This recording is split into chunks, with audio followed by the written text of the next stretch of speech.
Inilah Injil suci menurut Lukas. Para pemungut cukai dan orang-orang berdosa biasanya datang kepada Yesus untuk mendengarkan Dia.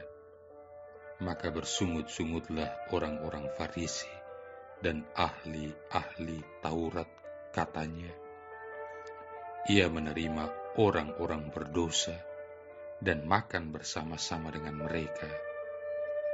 Maka Yesus menyampaikan perumpamaan ini kepada mereka. Ada seorang mempunyai 2 anak laki-laki.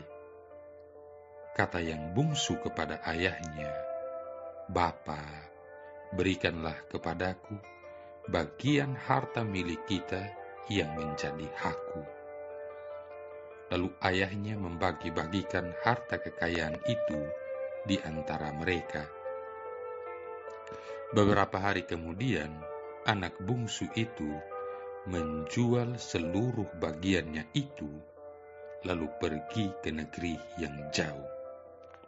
Di sana ia memboroskan harta miliknya itu dengan hidup berfoya-foya. Setelah dihabiskannya harta miliknya, timbullah bencana kelaparan di negeri itu, dan ia pun mulai melarat. Lalu ia pergi dan bekerja pada seorang majikan di negeri itu. Orang itu menyuruhnya ke ladang untuk menjaga babi.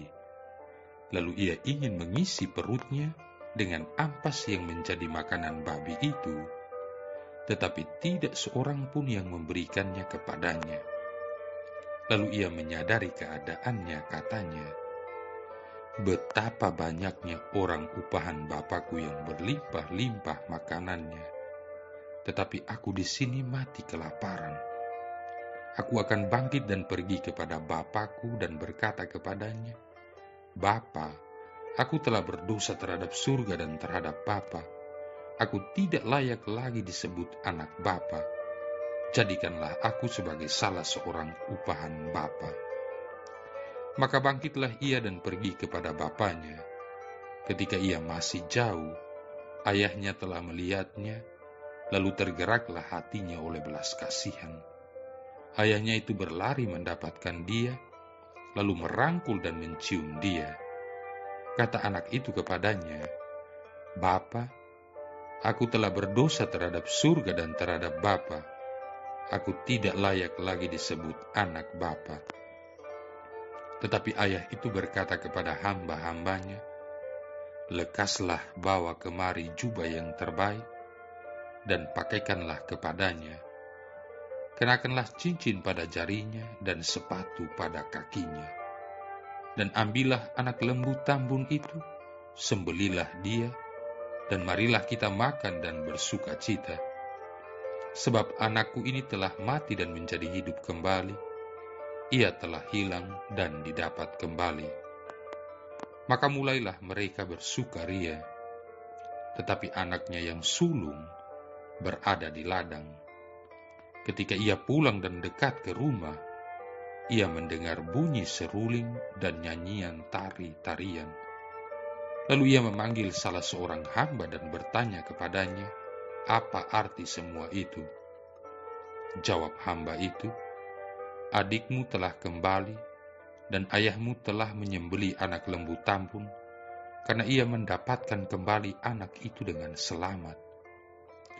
Maka marahlah anak sulung itu dan ia tidak mau masuk.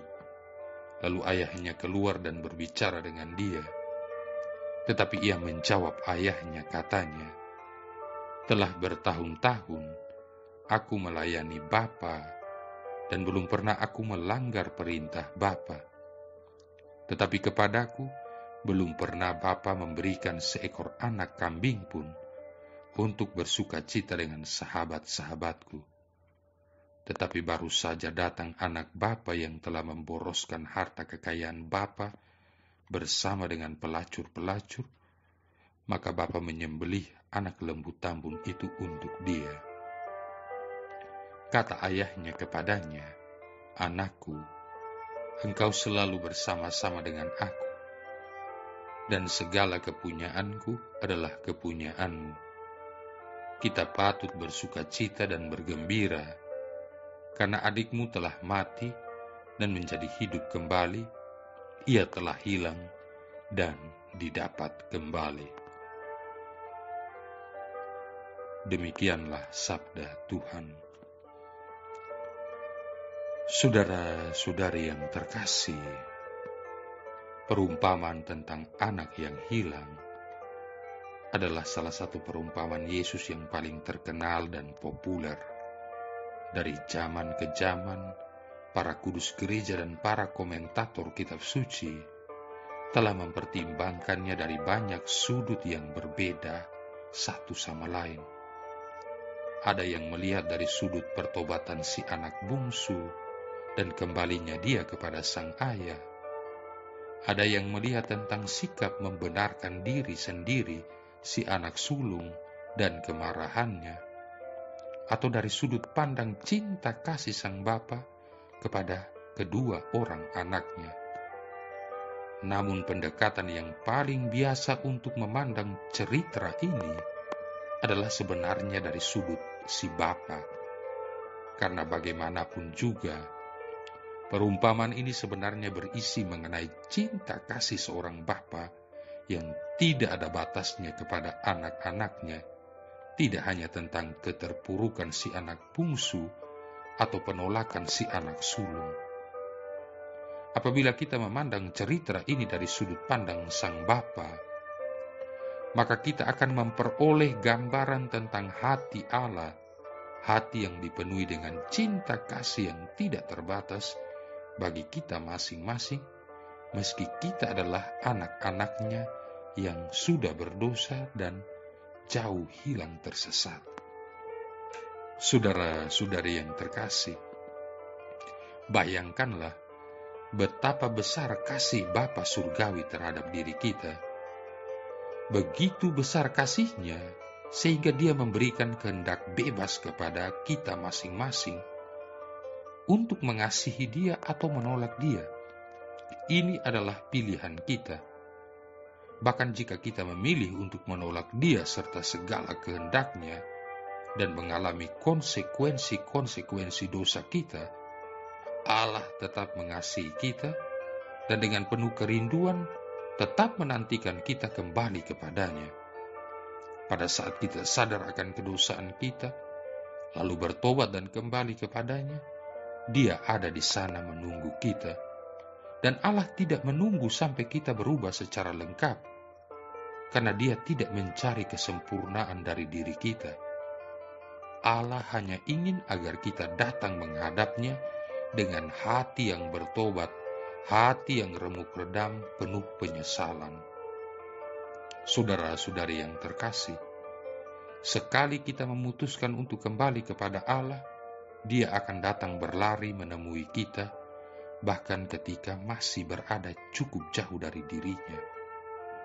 Allah sangat senang pada fakta bahwa kita telah memilih untuk kembali kepadanya. Dia tidak menuntut kita harus membuktikan bahwa kita pantas berada di hadapannya. Satu-satunya hal yang penting bagi Allah adalah bahwa kita pernah mati dalam dosa kita, namun sekarang hidup melalui darah Yesus yang Maha Kudus. Diri kita jauh lebih penting bagi Bapa Surgawi ketimbang apapun yang telah kita lakukan. Kasih-Nya dan kerahiman-Nya begitu besar, sehingga tidak ada dosa yang tidak mau diampuninya. Maka yang patut kita renungkan, maukah kita kembali kepadanya, atau kita tetap memilih mengikuti jalan kita sendiri? Saudara-saudari yang terkasih, berikut ini adalah kisah pertobatan seorang pemimpin triad Hong Kong. Triad salah satu organisasi kriminal besar yang berbasis di Hong Kong. Pengaruh mereka selalu tersembunyi di dalam kegelapan. Hal terburuk dalam triad adalah pengkhianatan. Siapapun yang melakukannya akan mati. Demikian ungkap Teddy Hung, mantan pemimpin triad Hong Kong mengawali kisah hidupnya. Dalam organisasi triad ini, Teddy memimpin bisnis pencucian uang, obat-obatan terlarang, prostitusi, dan segala bisnis ilegal lainnya. Harta dan kekuasaan Teddy miliki. Kemanapun ia bepergian, Teddy selalu mendapatkan layanan yang terbaik. Di awal berdirinya, Triad mendapat dukungan dari pemerintah Taiwan sebagai alat bertahan dari serangan Cina. Saya dapat mengatakan bahwa Triad sangat tegas dan memiliki sistem yang sangat terorganisir. Ketika saya pertama bergabung, tujuan saya ingin menjadi orang yang sangat spesial dan hebat. Dan jalan tercepat untuk mencapai hal tersebut pada waktu itu adalah lewat jalan mafia dan organisasi triad. Mungkin orang-orang berpikir bahwa orang yang mau bergabung dengan triad adalah orang yang tidak punya karakter. Namun sebenarnya saya pastikan orang-orang di dalam triad adalah orang-orang yang berkarakter dan bukan orang sembarangan. Orang merasa takut kepada triad karena apa yang kami lakukan selalu dalam kegelapan, dan kami semua memiliki integritas dalam menjaga rahasia sehingga orang takut dan hormat kepada kami. Demikian kata Teddy Hung.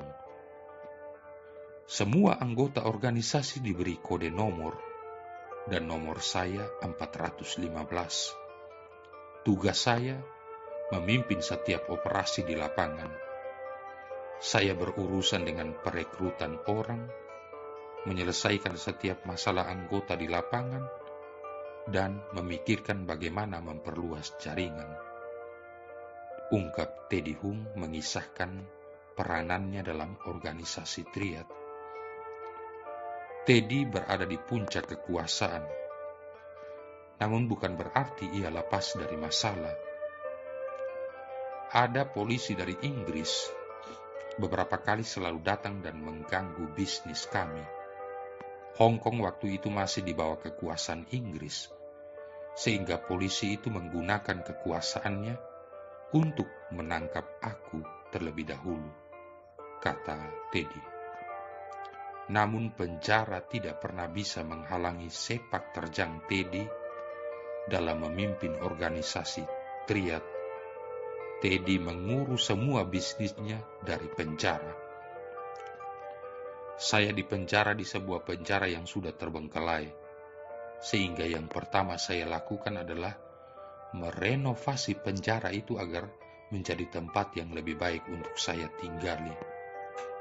Saya mengeluarkan banyak uang sehingga saya dapat berbisnis obat-obatan dan melanjutkan bisnis saya di penjara, kisah Teddy.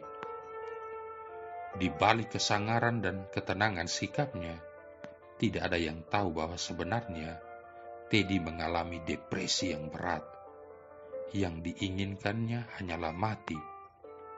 Namun kunjungan seorang pastor sedikit banyak memberi harapan pada Teddy. Pada waktu saya di penjara, ada seorang pastor yang sering datang memberikan pelayanan rohani di penjara. Dan pastor itu mengatakan kepada saya, katanya, "Kamu sangat sukses dan terkenal di seluruh dunia. Tapi ketika suatu saat nanti kamu meninggal, kamu akan dikenang sebagai apa?" Pertanyaan itulah yang membuat saya mulai berpikir, dan saya mulai merasa sangat sedih.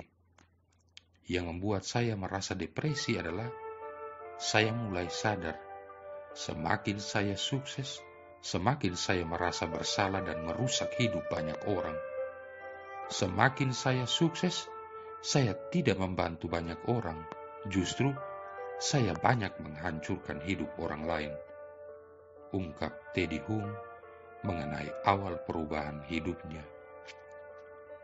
Teddy kemudian mulai menemui banyak dokter karena dia tidak dapat tidur selama berbulan-bulan. Saya selalu merasa takut para kekasihku berusaha menghibur dan memelukku. Namun saya tetap merasa selalu khawatir dan takut. Entah kenapa, saya tetap tidak bisa tidur, ungkap Teddy. Suatu malam, saat tidak dapat memejamkan mata, saya melihat Alkitab yang diberikan si pastor kepada saya. Saya hanya berkata, "Yesus, jika memang Engkau benar ada, biarkan saya tidur, maka saya akan percaya kepadamu." Saya memegang Alkitab itu, dan sebelum saya selesai mengucapkan kalimat itu, saya sudah terlelap di dalam tidur. Kisah Teddy. Sejak saat itu tiba-tiba bisnis Teddy mengalami perubahan drastis. Bisnisnya hancur total.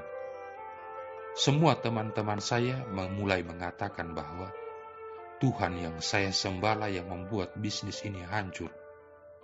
Mereka berkata, Dia adalah Tuhan yang jahat, karena buktinya bisnis kita hancur satu persatu. Saya juga mulai berpikir bahwa Dia itu Tuhan yang jahat. Saya mulai kecewa kepadanya. Disitulah saya menjadi bingung, saya harus memilih yang mana. Jika percaya Tuhan, bisnis hancur. Tidak percaya Tuhan, saya tidak bisa tidur. Ungkap Teddy mengisahkan persimpangan iman yang dialaminya. Kemudian seorang teman memberikan kalimat pencerahan kepadanya. Teman saya berkata, "Andai kamu memiliki anak, akankah kamu mengizinkan anakmu melakukan bisnis seperti yang kamu lakukan? Jika kamu terus berbisnis seperti itu, kamu akan menuju neraka. Ini adalah bukti bahwa Tuhan mengasihi saya," ungkap Teddy. Bukan hal yang mudah untuk melepaskan semua bisnis dan teman-teman kerja saya. Namun saya terus memohon kepada Tuhan untuk memberikan hidup yang baru dan pekerjaan baru. Dan Tuhan membuktikan, perlahan tapi pasti, saya akhirnya mampu melakukan sebuah bisnis yang bersih, ujar Teddy. Teddy menutup semua bisnis lamanya dan merintis sebuah bisnis yang baru, sebuah klinik kesehatan elektrik di berbagai belahan dunia. 10 tahun sudah saya belajar bergantung pada Tuhan, dan sepanjang waktu itu banyak hal hebat terjadi dalam hidup saya. Saya dulu merasa hati saya seperti terikat dengan rantai yang sangat berat. Rasanya sekarang semua ikatan itu terlepas, dan saya bebas. Kisah Teddy mengungkapkan kebesaran Tuhan dalam hidupnya. Marilah berdoa. Allah Bapa kami sumber cahaya mulia, di dunia ini kami sudah Kau perkenankan mencicipi hidup surgawi. Semoga terang-Mu membimbing kami seumur hidup, hingga akhirnya kami memasuki cahaya-Mu yang abadi. Demi Yesus Kristus Putra-Mu Tuhan dan pengantara kami, yang bersama dengan Dikau dan Roh Kudus hidup dan berkuasa, satu Allah sepanjang segala masa. Tuhan memberkati kita sekalian, Bapa, Putra, dan Roh Kudus.